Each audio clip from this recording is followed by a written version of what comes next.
Just so you know,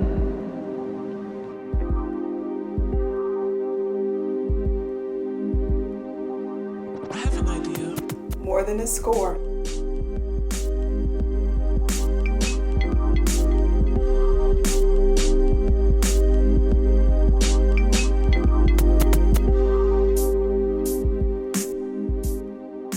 Seems like it's always test-taking time. Use a computer for input without learning to type. Can't go to fourth grade without a score this high, but I'm more than a score. Look into my eyes. More than a score. I'm brilliant. I rise like stars that brighten the dark night sky. Creator, inventor, not afraid to try. More than a number, I'm resilient and wise. More than a number, I'm resourceful and kind, learning to seek for what I need to find. Collaborator, innovator, I'll blow your mind. More than a score, I'm resilient, I shine. Give me a real education, not papers to complete. Make learning exciting. Come on, challenge me. Then perhaps you'll see what I already see. I'm more than a score or a number. I am me. More than a score, I am joy and peace. Thankful for the gifts I display with ease. Calling out injustice, leading for equity.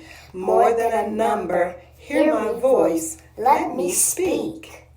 More than a number, I'm courageous and bold. All eyes on me, win or lose, I won't fold. Won't quit no matter what stories are told. More than a score, I'm outstanding, I'm gold. Been on this planet for such a short time. I'm doing my best, believe me, I'm trying. If you call me a failure at a young age of 9, whose failure is that really? Is it yours or is it mine? More than a score, I'm handsome, genius, witty, quick thinker, more than enough, good and plenty. Brilliance personified, goals I have many. More than a number, I'm a leader, #winning. More than a number, I'm amazing, yes me, growing like a flower, pay attention, you'll see. Healer, Liberator, I've been set free. More than a score, I'm amazing. See me?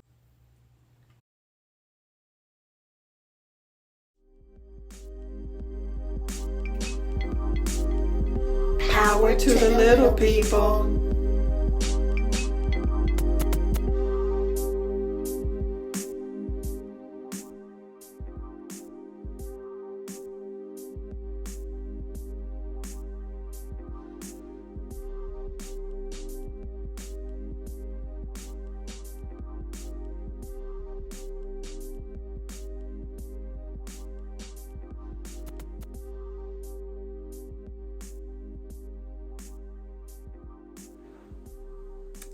Hey little people, what's up?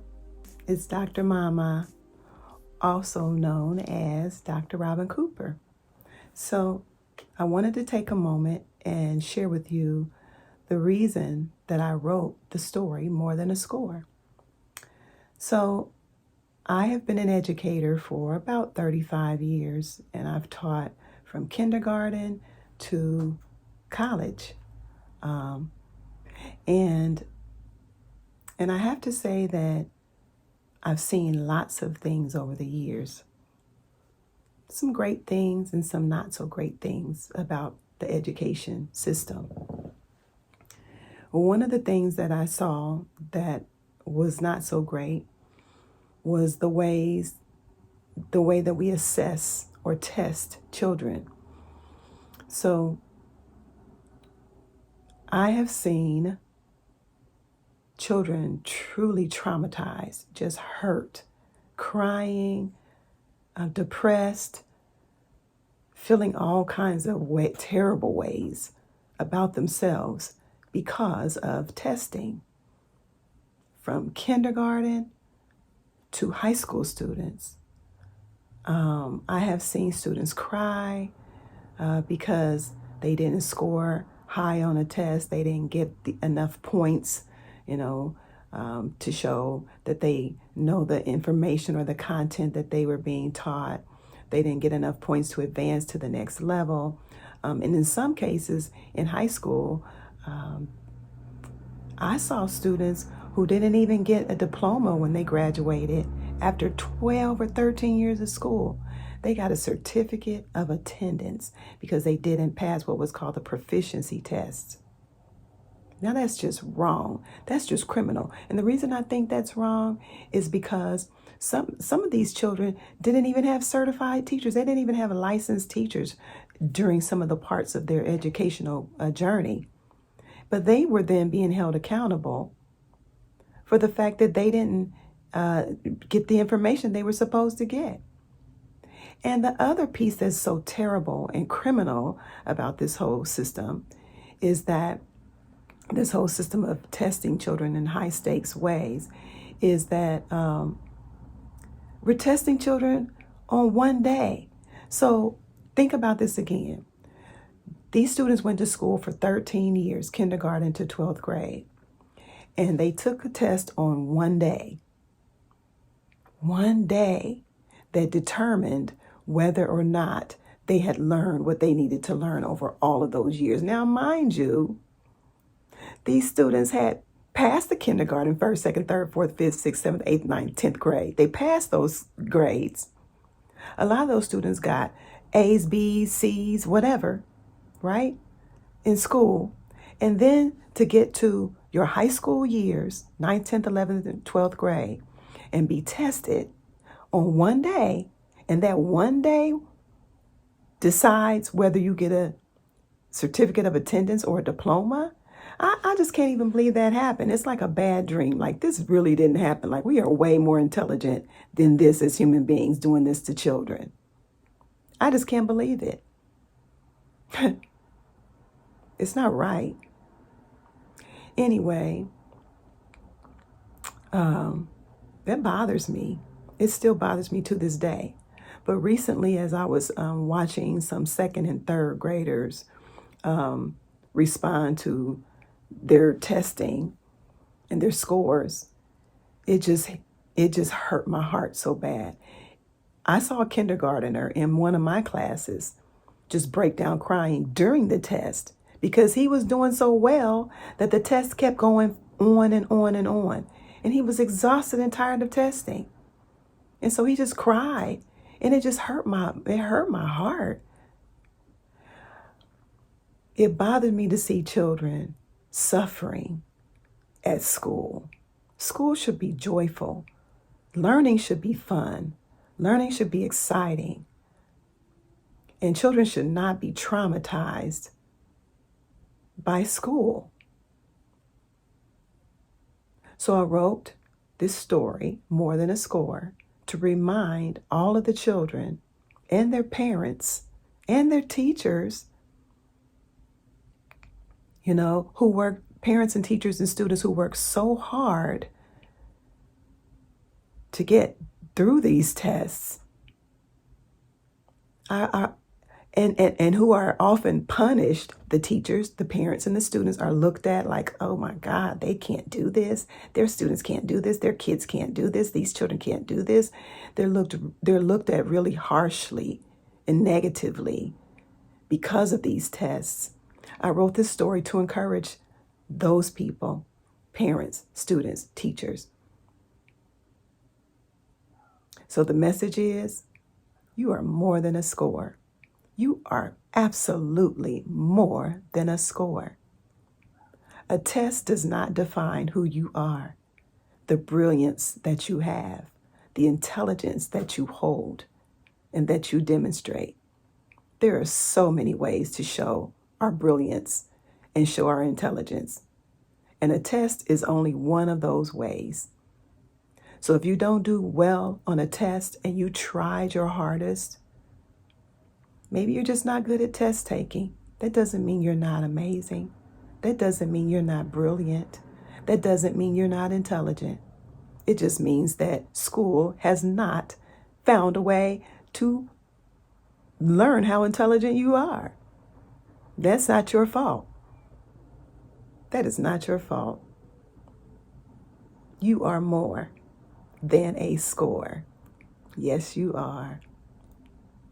So listen to the story, enjoy it, and remember that you are not defined by a number that you score on a test.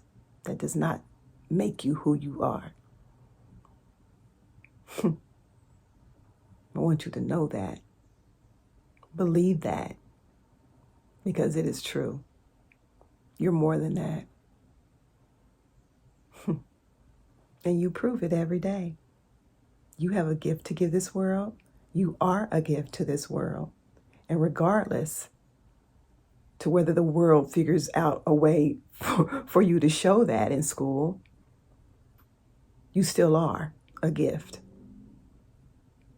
You still are a star. So just shine. You got this. I love you. You are worth it. Everything. You are worth it. Know it. Peace. Love you. Harriet and I love you. Don't we, Harriet? Mm-hmm. All right. Peace. Talk to you later.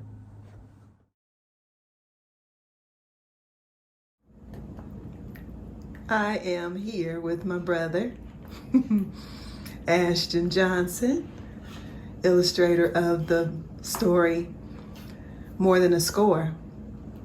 And I'm just going to ask you a few questions, Ashton, for the young people who might be watching. Who is Ashton Johnson? Who are you? I'm a husband, father, brother, uncle from Cincinnati, Ohio, that enjoys his time.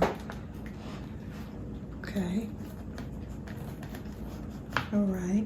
When did you know that you were an artist? I don't think I ever really knew I was an artist. I remember in kindergarten, a teacher tried to get me in trouble because she said I didn't know how to draw a circle. And I never claimed to be an artist. I more or less do artwork for therapy. Okay. To calm down. When did you discover that that was a thing for you? After I left the School for Creative and Performing Arts, 1981. Okay. 1980, I'm sorry.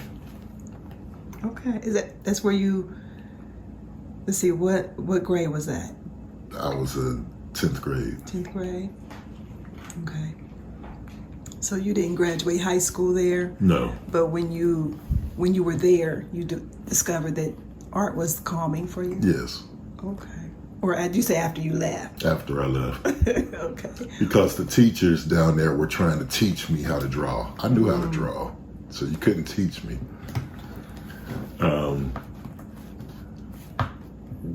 After I left performing arts, I got in a lot of trouble when I was a kid. And to calm down, or not calm down, but just to relax and settle my mind, I would just doodle. Did you doodle in class? Did you get in trouble for doodling in class? No, I didn't.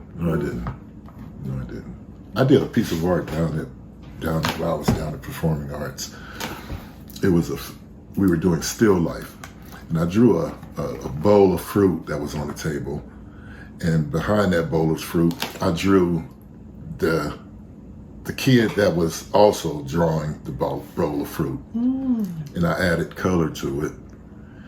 And the teacher, who didn't like me, put my work in a contest down at Shillito's downtown, which is no longer there. Right.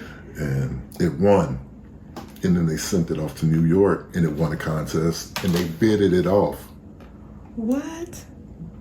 And for all I know, it's in some rich person's house now, What? and all I have is a certificate to show for it. Oh, did you get a picture with the work at least? No, I didn't. What? I just remember what the picture was. And what grade was this? I was in the 8th grade when that took place. Man, so one of your first pieces won contest locally, nationally, Yeah. and then got auctioned. Got auctioned off. Mm. And all I have is a certificate. So much potential, though. I mean, that's amazing. I didn't know about that. Yeah. Cool. What types of art do you enjoy creating?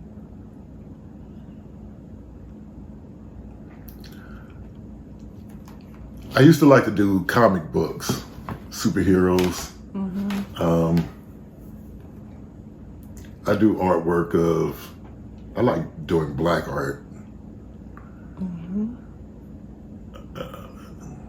I've done sketches and charcoal drawings of my daughters.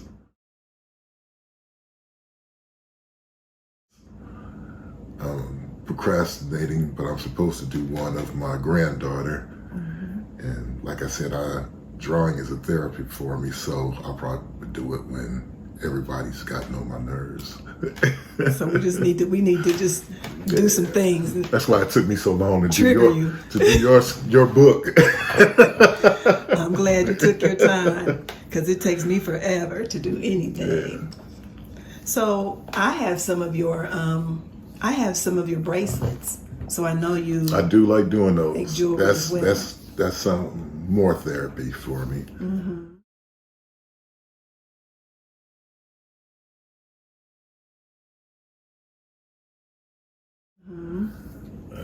Making bracelets. I started doing that when I had both my knees replaced. I sat out on the deck doing those bracelets, and Tracy said you should sell them. And I've done pretty good selling them. Yep, and gifting them. Yay! Some of us are lucky. Who are your favorite artists or creators? I have one favorite artist, and it's a guy that I went to performing arts with named James Pate. Okay. He's from Cincinnati, here in Cincinnati. James Pate does remarkable work. This guy's a fantastic artist. Nice. Is he still creating art? Yeah. now? Yes, he is. Is there like a website or something where we could go check out his art? I don't know the Just look up website, James but Pate. just look up James Pate, Pate. Okay. And the guy is really good. Okay.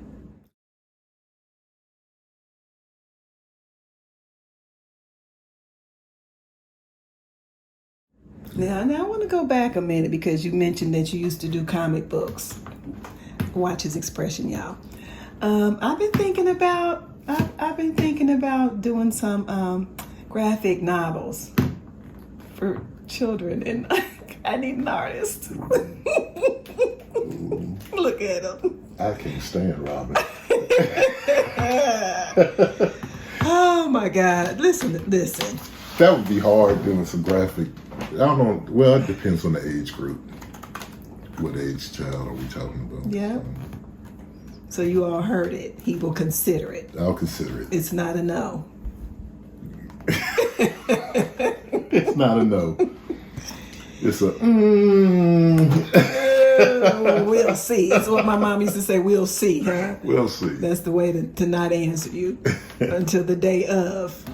Well, you can put me off if you want, but I'm going to keep asking. First, I had to come up with a concept, Right. and then we'll talk about it. Anything you want to say to young people who might be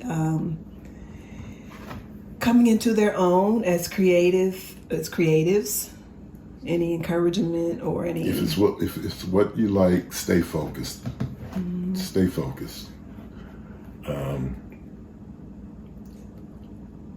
I wasn't diagnosed with it, but I'm pretty sure that I had ADD, and I didn't stay focused. Gosh. I didn't stay focused with it. But I enjoy it when I'm doing it, and if you enjoy it when you're doing it, just stay focused and take it further. Okay. That's great advice. I'm going to call him when I can't focus, which is probably every day, and then have him tell me again, stay focused. Oh my God, I feel like I've self-diagnosed ADD too, all over the place. It's okay. I think creative minds are just that way, don't you think? Yep. Yep, they are. I do too. I think that we're just built that way. Well, anything else? I appreciate my sister Robin. Yay! I really do. And I appreciate one of the best people I've ever met. What? Made me want to run to the other side of the camera so I can see he is talking about me. All right, brother. I love you. Love you too. And I appreciate your gift. Thank you for sharing. Thank you. Okay.